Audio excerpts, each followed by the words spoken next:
할렐루야. 오늘 아가서 4장 16절에서 5장 1절 2절의 말씀을 함께 봤습니다. 오늘 말씀의 제목을 그리스도의 양식을 준비하라 이렇게 정했습니다. 우리가 지난주에 포도원을 허는 작은 여우를 잡으라라고 말씀을 드렸습니다. 이 솔로몬이 술람미 안에 있었던 작은 여우, 이 열등감을 똑같이 만나주지 않으므로 잡아낸 다음에 이제 솔로몬이 술람미와 결혼하기 위해서 술람미를 어마무시한 가마에 태워서 예루살렘으로 들어갑니다.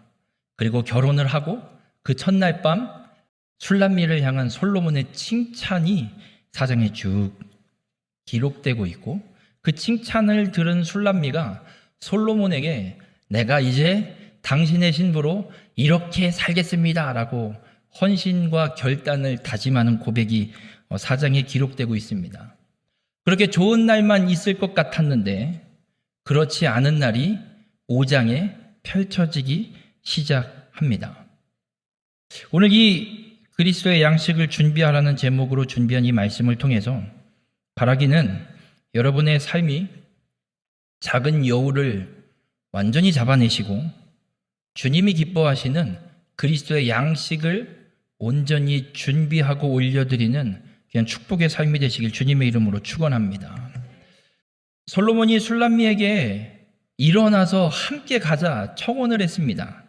그랬더니 그 청혼을 거절했던, 열등감 때문에 거절했던 술람미의 이 작은 여우를 솔로몬이 잡아내고 이제 예루살렘으로 술람미를 데리고 가는데, 읽진 않았지만 3장 6절부터 11절까지의 말씀이 솔로몬과 술람미가 함께 결혼하기 위해 예루살렘으로 돌아오는 행렬을 예루살렘에 있는 사람들이 보고 그 모습을 기록한 말씀, 그 모습을 노래하는 말씀이 이 3장 6절에서 11절에 기록되어 있는 말씀입니다.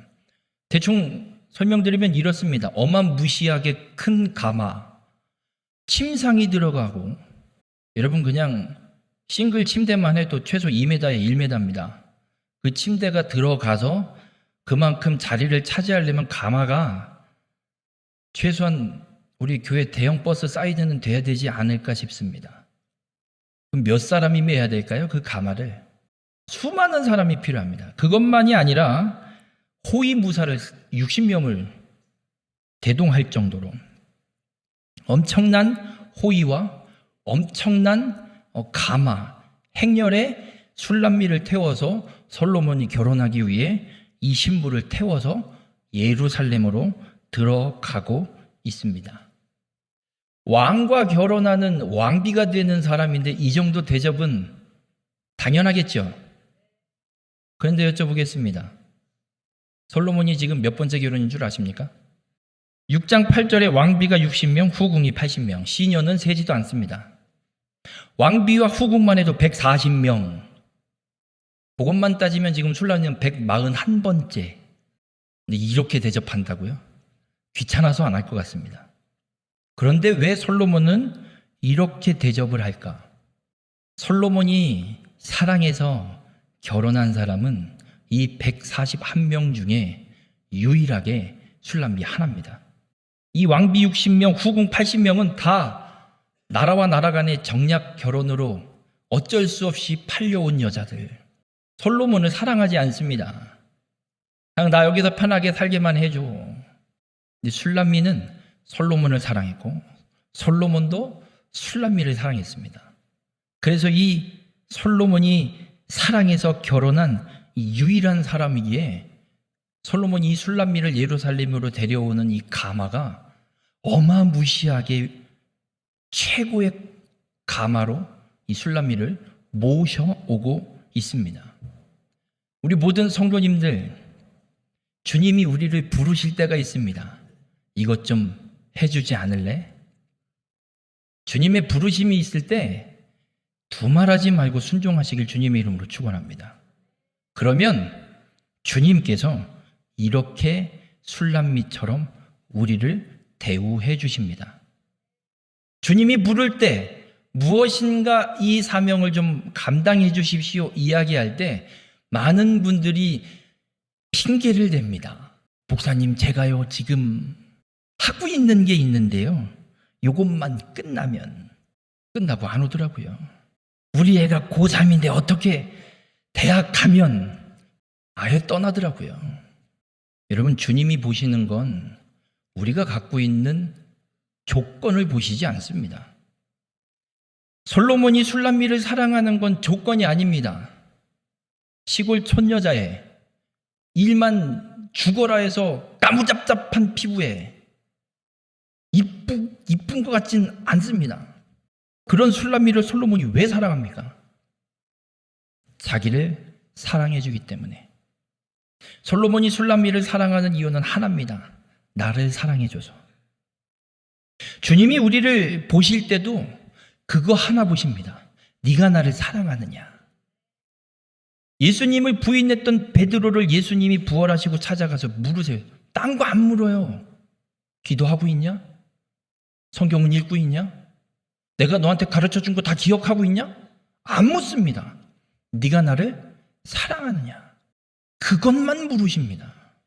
우리 모든 성도님들, 주님이 우리를 부르실 때는 우리가 준비가 되어 있거나 우리가 어떤 완벽한 자격이 있어서 부르시는 것이 아닙니다. 그저 오직 하나, 주를 사랑하는 그 마음, 그거 하나 보고 주님이 우리를 부르시는 줄 믿으시고, 주님의 부르심에 거부하지 마시고 순종함으로 주님께서 더 높여주시는 축복을 누리는 성도님들이 되시길 주님의 이름으로 축원합니다. 그렇게 솔로몬이 술람미를 최고의 대접, 최고의 대우로 예루살렘으로 모셔와서 결혼을 하고 첫날 밤을 보냅니다. 4장 1절부터 16절까지가, 이 4장 전체가 이 첫날 밤 솔로몬이 술람미를 향한 칭찬, 그리고 그 칭찬을 들은 술람미가 또 신랑을 향한 헌신과 결단을 고백하고, 그 헌신과 결단을 들은 신랑이 다시 신부의 그 결단이 너무 좋아서 또 칭찬하는 그런 이야기가 4장에 기록이 되어 있습니다. 솔로몬이 술람미를 어떻게 칭찬하냐면 1절부터 5절까지 칭찬하는 내용이 대략 7가지로 정리를 할 수 있는데, 눈을 칭찬합니다. 비둘기 같은 눈. 비둘기의 특징이요, 일부 일처제랍니다. 서로 짝을 한번 맺으면 죽을 때까지 짝을 안 바꾼답니다. 그리고 성경의 비둘기가 또 한 가지 갖고 있는 상징성은 순결입니다. 비둘기 같은 눈을 가졌다라는 건 주님만 바라보는 지고지순한 사랑. 술람미는 다른 거 안 봅니다. 솔로몬만 사랑합니다. 다른 남자가 눈에 들어오지도 않는 것 같습니다. 솔로몬이 그 술람미, 신랑을 향한 지고지순한 신랑만 바라보는 그 사랑을 솔로몬이 칭찬하고 있습니다. 우리 모든 성도님들, 다른 거 보지 마시고 주님만을 바라보시고 주님만 향하시고 주님만 사랑하시는 귀한 축복의 삶이 되길, 그래서 주님께 칭찬 듣는 믿음의 삶이 되길 주님의 이름으로 축원합니다. 두 번째는 머리털에 대한 이야기를 칭찬을 합니다. 산기슭에 누운 염소떼 같은 머리털 이렇게 이해하는데, 여러분, 염소가 산기슭에 누워있을 때 열을 맞춰서 누울까요? 지멋대로 누울까요? 절대 열을 맞추지 않습니다. 묶어놓지 않는다면 묶어놔도 열을 안 맞춥니다. 그래서 무슨 이야기냐면, 이 술람미의 머리가 외부진 것, 산기슭에 염소떼가 이렇게 막 있는 것처럼, 이렇게 막 퍼져 있는 것처럼 술람미의 머리가 긴 생머리가 아니고 웨이브 머리였나 봐요. 그렇게 보였나 봐요. 그래서 이렇게 표현을 하고 있는 것 같아요. 이 긴 머리가 상징하는 건 권위의 순종. 술람미가 솔로몬에게 시집을 와서 이제 술람미의 머리는 신랑인 솔로몬이 됩니다. 그래서 술람미가 신랑인 솔로몬의 권위에 무조건 복종하겠다, 그 권위에 굴복하고 순종하겠다라는 결단과 그 모습을 이 솔로몬이 머리털을 비유로 칭찬하고 있습니다. 또 하나는 쌍둥이 양처럼 있는 이 쌍둥이 양은 똑같이 생겼을까요? 다르게 생겼을까요? 그냥 일란성 쌍둥이를 생각하세요. 똑같아요? 달라요? 똑같이 생겼죠. 그럼 이에 이빨에 똑같이 생긴 쌍둥이라는 의미는 어떤 의미냐면 윗니와 아랫니가 똑같이 아주 가지런하게 딱 맞는, 저는 앞니빨이 안 맞습니다. 부정규합이라 안 닿아요. 군대 가기 위해서 신검을 받으러 갔는데 이를 하래요. 그래서 이 했더니 치과에서 이상, 그래갖고 1급 받을 거 2급 받았습니다. 쌍둥이, 쌍태양 같은 이를 이야기하는 건 이렇게 건강한 가지런한 이를 이야기하는데 어떤 의미를 갖고 있냐면 하나님의 말씀을 잘 먹을 수 있는 이, 단단하든 딱딱하든 어떤 말씀이라도 잘 먹을 수 있는 이. 우리가 말씀을 읽을 때 보면 시편의 축복의 말씀들, 이런 축복의 고백들은 되게 잘 외우시죠. 그런데 선지서의, 예언서의 심판의 말씀은 읽으세요? 잘 손도 안 가죠. 웬 심판? 망한다고? 나라가 망한다고? 이 건강한 이는 어떤 말씀이든 하나님의 말씀을 잘 먹을 수 있는 건강한 이를 갖고 있는, 그런 마음을 갖고 있는 걸 칭찬을 하고 있고요. 입술과 입을 또 칭찬을 하고 있습니다. 입은 말씀, 입술은 말씀을 상징합니다. 술람미의 입에 무엇이 담겨 있냐면 주의 말씀을, 이 신랑의 말을 전할, 그 말을 담고 살아가는 것. 그래서 누군가에게 필요한 말씀, 그 누군가에게 적합한 이야기를 전해줄 수 있는 준비가 되어 있고 그런 많은 말씀들을 갖고 있는 술람미를 칭찬을 하고 있습니다.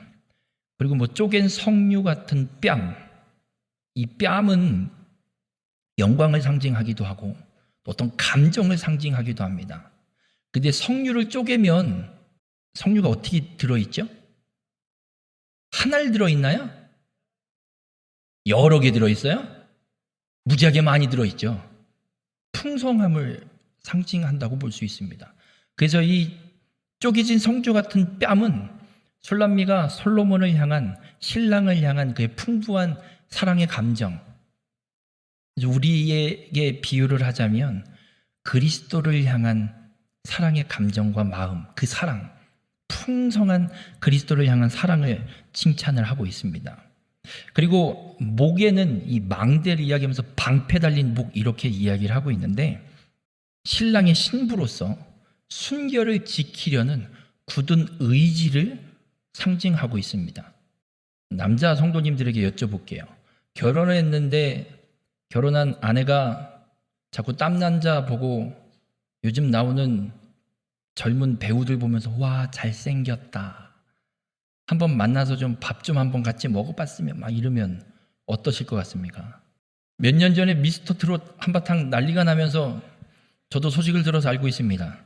임영웅 팬클럽에 가입하셨던 분들, 남편에게 찾아가서 한번 여쭤보세요. 내가 임영웅 팬클럽에 가입했었는데. 저 기분 나쁠 것 같아요.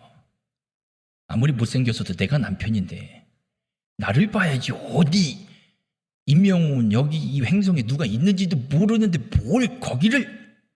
솔로몬이 술람미를 칭찬하는 이 방패가 달린 목은 솔로몬의 신부로서 순결을 지키려는 굳은 의지를 이 솔로몬이 칭찬을 하고 있습니다. 그리고 7번째로는 무엇을 칭찬을 하냐면 유방을 칭찬을 하고 있습니다. 어떤 유방으로 이야기하냐면 백합화 가운데서 꼴을 먹는 쌍태 어린 사슴 같구나. 여러분, 어린 사슴은 아직 성장이 다 됐을까요? 안 됐을까요? 안 됐죠. 그럼 어린 사슴은 새끼를 먹일 이 젖이 형성이 돼 있을까요? 안 돼 있을까요? 안 돼 있죠. 근데 술람미가 어떤 상태냐면 그렇게 아직 누군가를 먹일 수 있는 젖을 갖고 있지 않은데 그 누군가를 먹이기 위해서 꼴을 먹고 있는 거예요.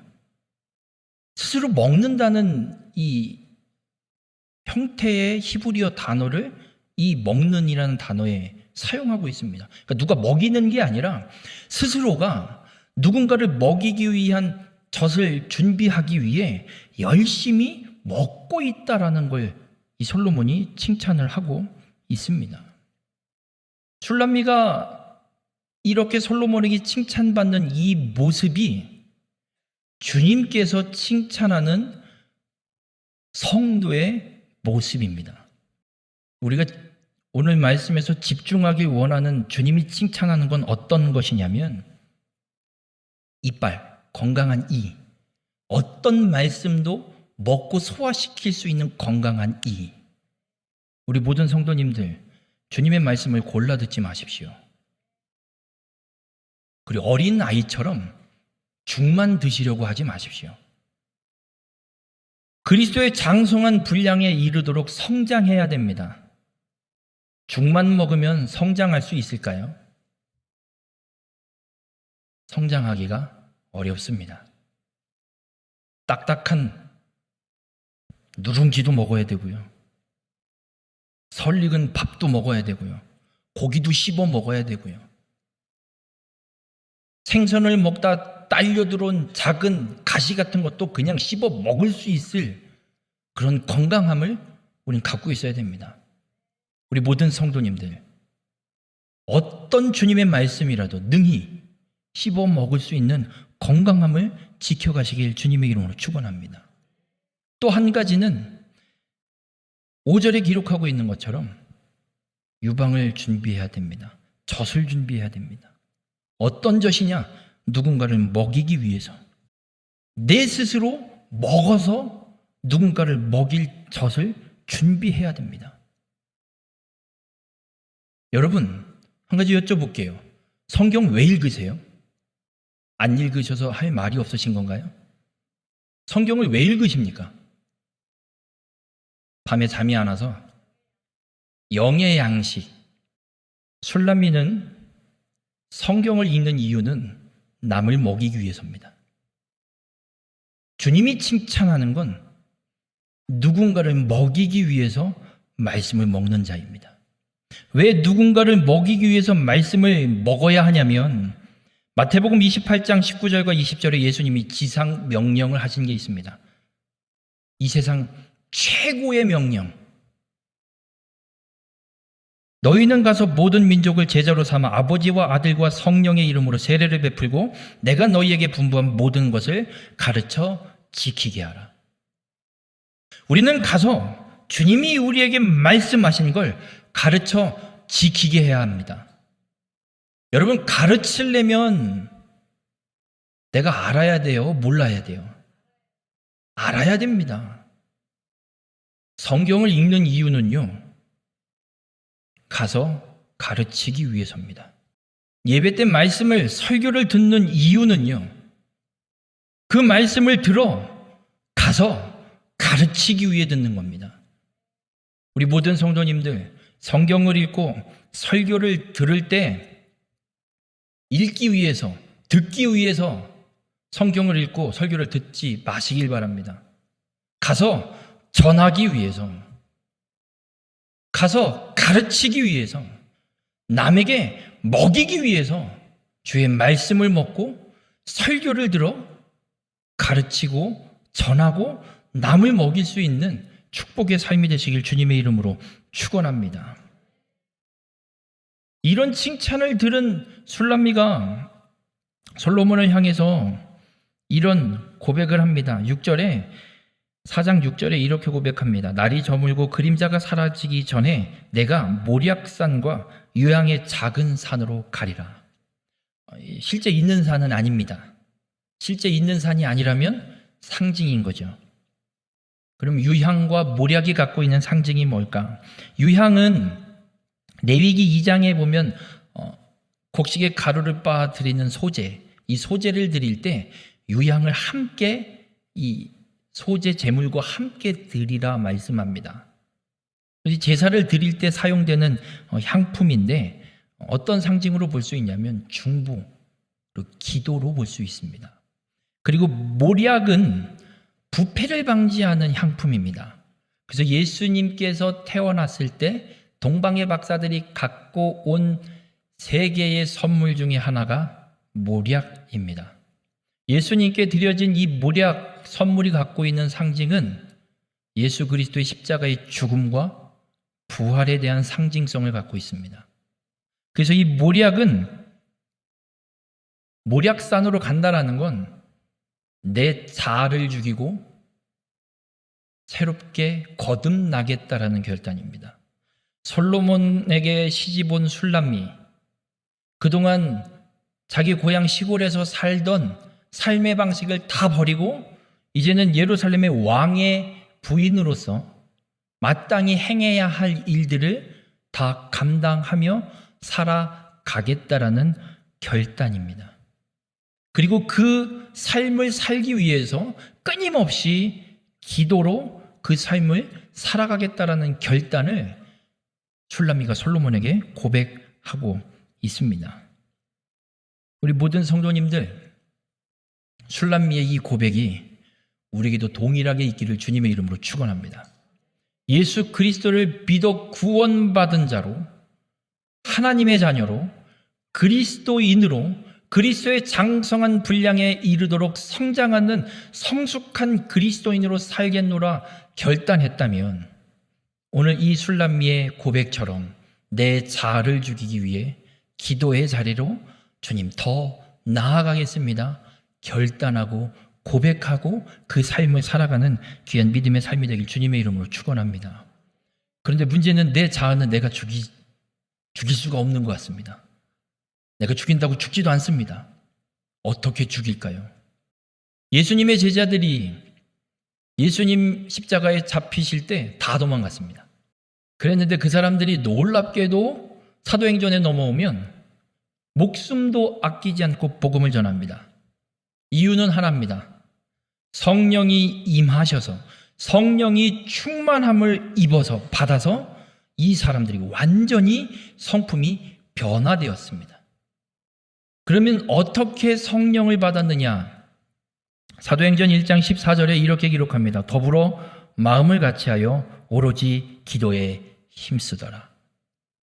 우리의 자아를 죽이고 성령의 성품이 그리스도께서 원하시는 성령의 열매들이 우리의 삶에 주렁주렁 맺히려면 우리는 기도에 힘써서 성령 충만함을 받으면 성령께서, 내주하시는 성령께서 성령의 성품을 내 삶 가운데 드러나게 하시고 성령의 열매를 맺어 가시는 줄 믿으시길 바랍니다. 그래서 우리 모든 성도님들, 기도의 자리를 벗어나지 마십시오. 기도의 자리에 끊임없이 나아가서 내 자아를 죽이고 성령 충만함을 받아 주님이 기뻐하시는 그리스도의 신부가 되시길 주님의 이름으로 축원합니다. 이 술람미의 결단과 헌신의 고백을 들은 솔로몬이 7절부터 15절까지 또 한 번 엄청난 칭찬을 쫙 술람미를 향해서 쏟아놓습니다. 그리고 술람미가 또 한 번의 고백을 16절에 이렇게 합니다. 북풍아 일어나라, 남풍아 오라, 나의 동산에 불어서 향기를 날리라. 나의 사랑하는 자가 그 동산에 들어가서 그 아름다운 열매 먹기를 원하노라. 북풍은 차가운 바람입니다. 여러분, 찬바람이 불면 좋으세요? 싫으세요? 전 제일 싫습니다. 추운 게 제일 싫습니다. 더운 게 낫습니다. 추우면 앞을 불 쬐면 뒤가 춥고요. 그래서 돌리면 다시 또 반대가 춥고요. 어떻게 또 추위가 가시지 않습니다. 이 추위, 차가운 바람은 어떤 환난 혹은 고난, 고통 이런 걸 상징할 겁니다. 남풍은 따뜻한 바람, 봄바람이 불면 어떻죠? 새싹이 나고 산은 푸르름이 아주 세상 어디서도 볼 수 없는 그 이쁜 녹색의 푸르름을 우리에게 보여줍니다. 그렇게 좋은 일들, 찬바람이 부는 어떤 환난이 있든 따뜻한 좋은 어떤 일이 우리에게 있든 이렇든 저렇든 주님께 영광을 돌려서 나의 사랑하는 자, 나의 이 신랑이 나의 삶의 동산에, 나의 이 동산에 들어와서 그 아름다운 열매를 먹길 원한다 고백하고 있습니다. 여러분, 신랑 되신 예수님께서 원하시는 양식, 원하시는 열매가 있습니다. 그리스도의 양식이 어떤 것이냐면 요한복음 4장에 보면 예수님께서 길을 가실 때 사마리아의 일부로 들어가십니다. 그리고 수가라는 동네에 가셔서 우물가에서 한 여인을 만납니다. 그때 제자들은 없습니다. 왜 없냐면 요한복음 4장 8절에 보면 제자들이 먹을 것을 사러 그 동네에 들어갔음이더라 기록합니다. 점심때에 이 수가성에 도착했기 때문에 제자들은 예수님이랑 같이 먹을 음식을 준비하고 찾으러 동네에 가기를 찾아 들어간 상태였고, 예수님 혼자 우물가에 나온 그 여인을 만나서 그 여인과 이런저런 얘기를 주고 받으면서 예수님이 그 여인에게 복음을 전합니다. 그 복음을 들은 여인이 동네로 뛰쳐들어가서 이렇게 이야기합니다. 요한복음 4장 29절과 30절에 내가 행한 모든 일을 내게 말한 사람을 와서 보라. 동네에 가서 떠드는 거예요. 야! 지금 내가 들은 얘기, 나에게 행한 일들을 행한 이 사람 와서 좀 다들 보세요 좀 제발. 그랬더니 이는 그리스도가 아니냐 하니 그들이 동네에서 나와 예수께로 오더라. 이 우물가에서 예수님께 복음을 듣고 복음을 영접한 이 여인이 동네에 들어가서 똑같이 복음을 전합니다. 내게 말하고 내게 행한 이 사람이 정말 구원자, 메시아, 그리스도가 아니냐? 가서 좀 제발 좀 봐봐. 그랬더니 동네 사람들이 쭉 나와서 예수님을 만나서 이야기를 또 듣습니다. 그러고 있는데 제자들이 양식을 다 구해서 예수님이 있는 우물가에 와서 예수님한테 말합니다. 예수님 식사하시지요. 그랬더니 요한복음 4장 32절에 예수님이 이렇게 말씀합니다. 내게는 너희가 알지 못하는 먹을 양식이 있느니라. 제자들이 지금 빵이랑 떡이랑 하여튼 들고 와서 먹을 거 갖고 왔는데 예수님이 하시는 말씀, 그거 안 먹어도 된다 나는. 니네는 알지 못하는 양식이 내겐 있다. 무엇이겠습니까? 우물가에서 만난 이 여인에게 복음을 전했을 때 그를 통해 그가 복음을 영접하고 그리고 그 여인이 가서 또 전해서 그 동네 사람들이 예수께로 와서 복음을 듣게 되는, 구원받는, 수많은 사람들이 구원받는 역사가 펼쳐진 이것이 예수님께서 먹을 양식이라고 말씀하고 있습니다. 우리 모든 성도님들, 우리가 말씀을 먹어야 되는 이유는 여기에 있습니다. 그리스도의 양식을 준비하기 위해서.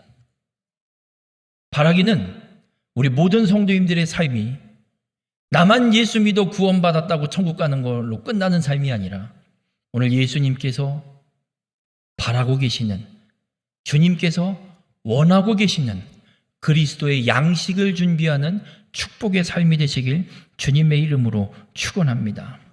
그러려면 술람미가 백합화 가운데서 꼴을 먹는 쌍태 어린 사슴 같은 유방을 갖고 있는 것처럼 우리 모든 성도님들 주의 말씀을 남에게 먹이기 위해, 누군가에게 전하기 위해 끊임없이 먹는 축복의 삶이 되시길 주님의 이름으로 축원합니다.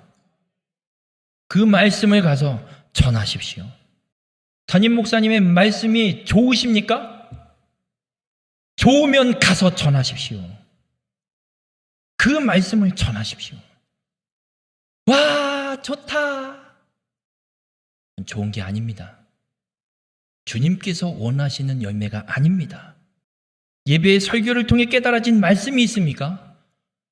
그 말씀을 갖고 가서 전하십시오. 복음을 전해 한 영혼이 그 복음을 듣고 믿어 예수 그리스도께로 인도받는 이 열매가 주님이 기뻐하시는 열매이고 주님이 원하시는 열매이고 그리스도의 양식이 됩니다. 바라기는 우리 모든 성도님들을 통해 그리스도께서 한없이 드실 양식이 준비되는 축복의 삶이 되시길 주님의 이름으로 축원합니다. 이렇게 그냥 쭉 살면 얼마나 좋겠습니까? 결혼하고 시간이 얼마나 흘렀는지 모르겠습니다. 5장 2절에 가니까 좋은 날이 펼쳐지는 것이 아니라 이상한 날이 하나 펼쳐집니다. 5장 2절에 보면 이렇게 기록합니다. 내가 잘지라도 마음은 깨었는데 나의 사랑하는 자의 소리가 들리는구나. 문을 두드려 이르기를 나의 누이, 나의 사랑, 나의 비둘기, 나의 완전한 자야, 문을 열어다오. 내 머리에는 이슬이, 내 머리털에는 밤이슬이 가득하였다 하는구나. 솔로몬이 밤 늦은 시간에 술람미의 방을 찾아와서 문을 두드리는 것 같아요. 여보, 문 열어줘, 나왔어. 그런데 술람미는 어떤 상태였냐? 잘지라도 마음은 깨었는데 이미 잘나고 누워서 잠이 들까 말까 하고 있는 그 상황. 그 상황에 와서 문 열어달라고 문을 뚝뚝뚝뚝 두드리면 여러분 어떻습니까? 아무렇지도 않으세요? 저희 누군데 잘나?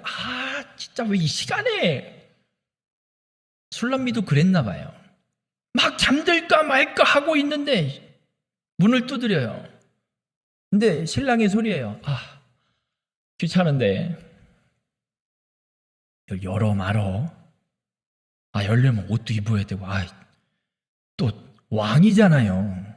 왕이 찾아오는데 어떻게 중전이 그냥 최소한의 치장은 해야 될 거 아니에요. 그러니 귀찮잖아요. 그 술람미가 귀찮았나 봐요. 몰라. 그냥 잘래. 문을 안 열어줬어요. 근데 솔로몬이 계속 문틈으로 손을 밀어 넣으면서 술람미를 부르는데 결국에는 술람미가 다시 일어나서 옷을 입고 최소한의 치장을 하고 준비를 하고 문을 열었는데 솔로몬이 있었을까요? 없었을까요? 없었습니다. 술람미가 아차 싶었습니다. 아니 4장의 솔로몬의 칭찬을 듣고 헌신과 결단을 고백한 술람미의 모습과 5장 2절부터 기록되고 있는 이 솔로몬에게 문을 안 열어주고 그냥 가게 만든 이 술람미의 모습을 보니까 너무 다릅니다. 어떻게 똑같은 한 사람인데 이렇게 다른 모습이 나오지? 이 모습이 우리에게도 똑같이 있는 것 같습니다. 말씀이 좋아서 매일 큐티도 하고 기도도 1시간씩 꼬박꼬박 챙겨서 하고 예배 안 빠지고 열심히 나가고 새벽 기도도 안 빠져보고 열심히 나가서 기도도 하고 하다가 어느 날 나도 모르게 오늘은 힘들다. 그냥 좀 하루 좀 쉬고 싶다. 그러고 하루를 쉬기 시작했더니 1년을 쉬기도 하고 10년을 쉬기도 하는 우리의 모습이 있습니다. 그런데 한 가지 여쭤보겠습니다. 지금 술람미가 솔로몬에게 문을 안 열어줬다고 해서 둘이 이혼했습니까? 부부의 관계가 끊어졌습니까? 안 끊어졌습니다. 끊어진 게 하나 있습니다. 교제가 끊어졌습니다. 술람미와 솔로몬이 만나서 밥 먹으면서 어떤 일이 있었는지 두런두런 주고받는 이야기도 있었을 것이고 자녀를 낳았으면 자녀가 지금 어떻게 커가고 있고 어떻고 저떻고 이런 이야기들도 두런두런 주고받았을 수 있을 겁니다. 그런 교제가 이루어지다가 지금 문을 안 열어주고 솔로몬은 그냥 갔습니다. 어디 갔는지는 나중에 찾게 되지만 아직 모릅니다. 못 만나고 있습니다. 솔로몬과 술람미 사이에 부부라는 관계는 끊어지지 않지만 교제가 끊어진 겁니다. 교제가 단절됐습니다. 여러분, 우리가 예수 그리스도를 믿어 구원받은 자로 믿음의 삶을 살아가다가 이렇게 술람미처럼 게으름 혹은 나태함 혹은 귀찮음 때문에 주저앉을 때가 있습니다. 그렇다고 걱정하지 마십시오. 주님과의 관계가 끊어진 건 아닙니다. 주님과의 교제가 단절된 것이지 주님과의 관계가 끊어진 건 아닙니다. 주님께서는 구원 계획을 창세 전에 세우셨습니다. 하나님의 계획은 창세 전에 이 세상 만물이 창조되기 이전에 이미 하나님이 계획하셨습니다. 그 계획이 이 세상 역사가 어떻게 펼쳐지냐에 따라서 변화되는 것이 아닙니다. 그렇기 때문에 예수 그리스도를 믿겠노라 결단하고 예수 그리스도를 나의 구주로 영접한 자, 주님과의 관계가 끊어지지 않습니다. 그러나 교제나 끊어질 수 있음을 기억하십시오. 그러면 이렇게 교제가 끊어질 때, 교제가 단절될 때, 혹은 나의 귀찮음과 나의 이 나태함과 나의 게으름 때문에 주저앉아 있을 때 어떻게 하면 다시 주님과의 교제를 회복할 수 있을까? 술람미가 어쨌든 늦게나마 문을 열었습니다. 신랑이 없습니다. 완벽하게 꾸미진 않았겠죠. 자다 일어났으니까. 자려고 누웠다 일어났으니까 최소한의 옷차림과 준비만 했을 겁니다. 술람미가 그렇게 문을 열었는데 없습니다. 그래서 성경은 이렇게 5장 6절에 말합니다. 그가 말할 때 내 혼이 나갔구나. 솔로몬이 문을 두드리면서 내가 왔다고 술람미를 부를 때 내가 정신이 나갔구나. 이거 왜 문을 그때 안 열었지? 내가 미쳤구만. 이런 이야기를 하고 있는 겁니다. 그리고 나서 어떻게 하냐면 내가 그를 찾아도 바로 찾으러 나갔습니다. 신랑을 찾으러 나갔습니다. 여러분, 주님과의 교제가 단절됐습니까? 그것이 깨달아졌습니까? 나의 게으름과 나의 나태함 때문에 주저앉았다라는 것이 깨달아지셨습니까? 그 즉시 주님을 찾아 나가십시오. 주님을 찾아 나가십시오. 그냥 주저앉아 계시지 마시고 주님을 찾아 나가십시오. 술람미가 솔로몬을 찾으러 나갔는데 최소한의 옷차림과 치장을 했다고 했습니다. 자다 일어났기 때문에 수행원이 어디 있겠습니까? 혼자 뛰쳐나간 겁니다.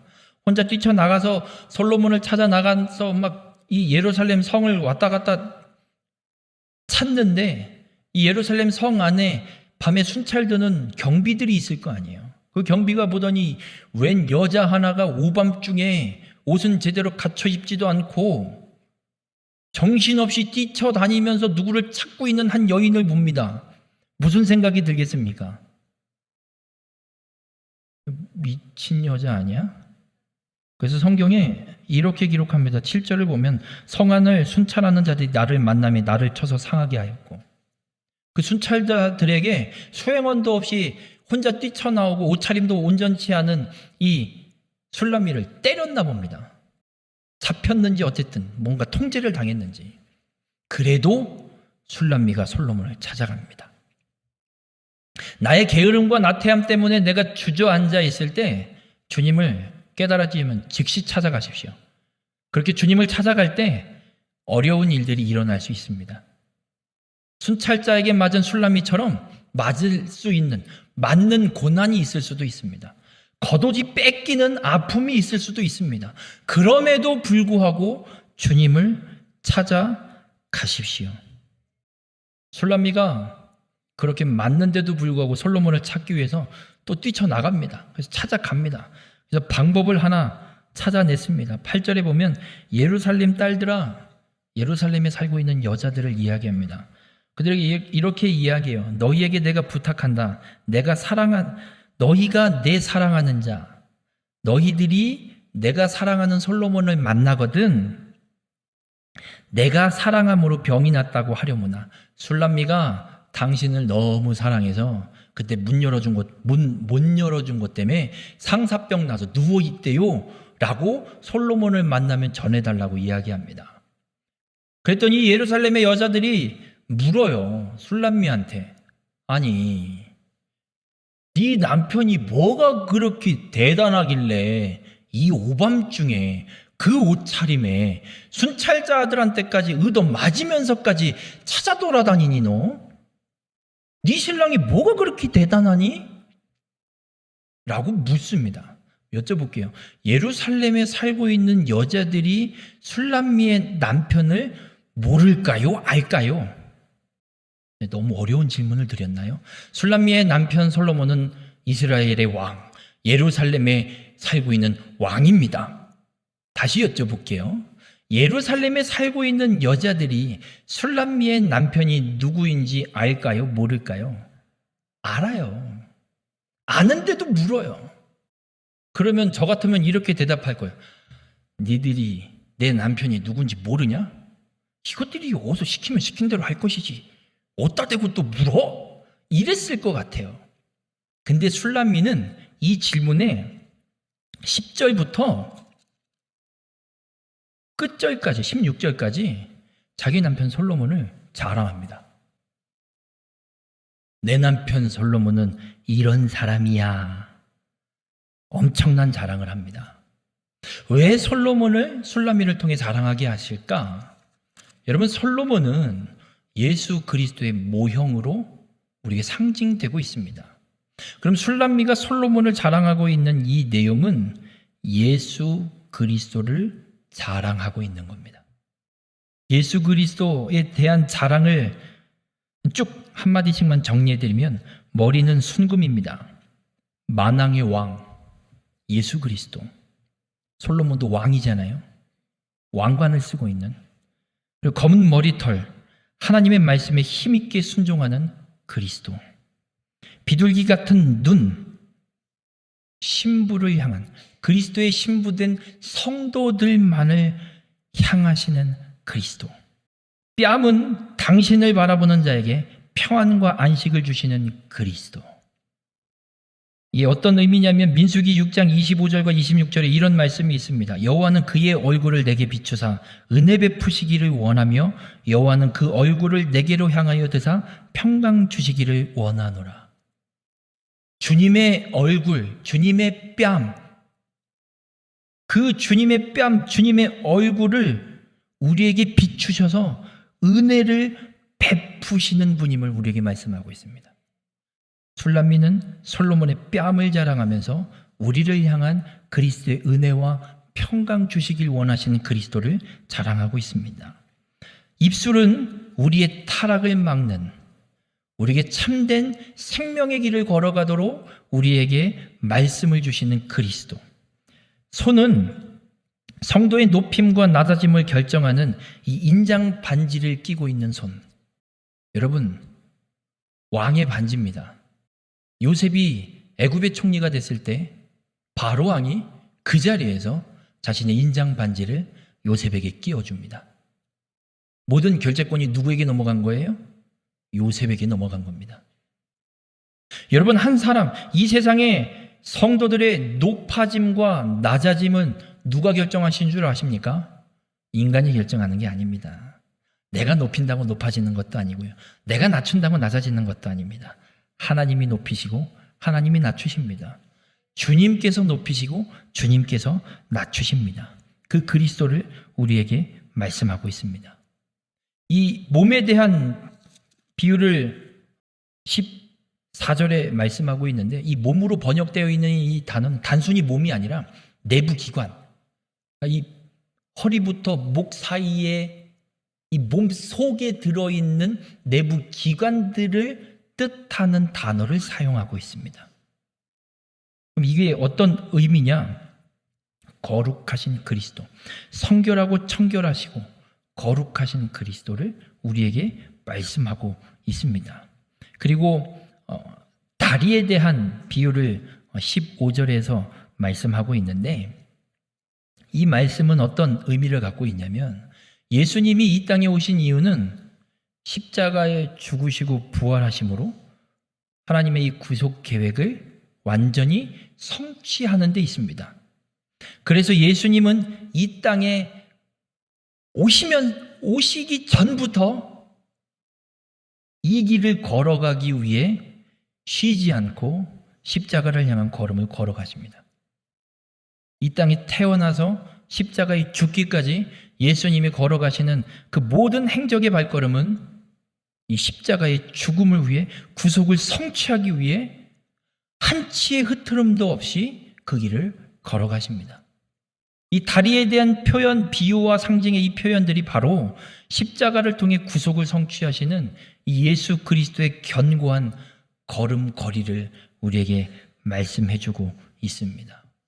이 자랑을 누가 하고 있다고요? 술람미가 지금 솔로몬과 교제가 어떻게 됐다고요? 단절되어 있습니다. 교제가 단절된 상태에서 다시 그 교제를 회복하기 위해 솔로몬을 찾아 나섰고 사람들을 만나서 네 신랑이 뭐가 도대체 뭐 그렇게 잘났다고 찾아다니냐? 이 말에 엄청난 자랑을 그 사람들에게 쏟아 놓고 있습니다. 여러분, 우리가 주저앉았을 때 회복하기 위해서 주님을 찾으시고 여러분의 입술에 그리스도를 향한 자랑을 잃지 마시길 바랍니다. 그리스도의 장성한 분량에까지 이르기 위해서는 오직 사랑 안에서 참된 것을 행하며 진리를 말하여 그리스도에게까지 자랄지라 말씀합니다. 교제가 단절되어서 주저앉아 계십니까? 여러분의 입술에 진리를 담아 놓으십시오. 아무리 쉬었다 해도 주의 말씀을 입에서 떠나지 않도록 여러분의 입술에 주의 말씀을 담으십시오. 우리의 삶에 말씀을 충만하게 채우시길 주님의 이름으로 축원합니다. 그리스도와 이 친밀한 교제가 우리를 성장하게 합니다.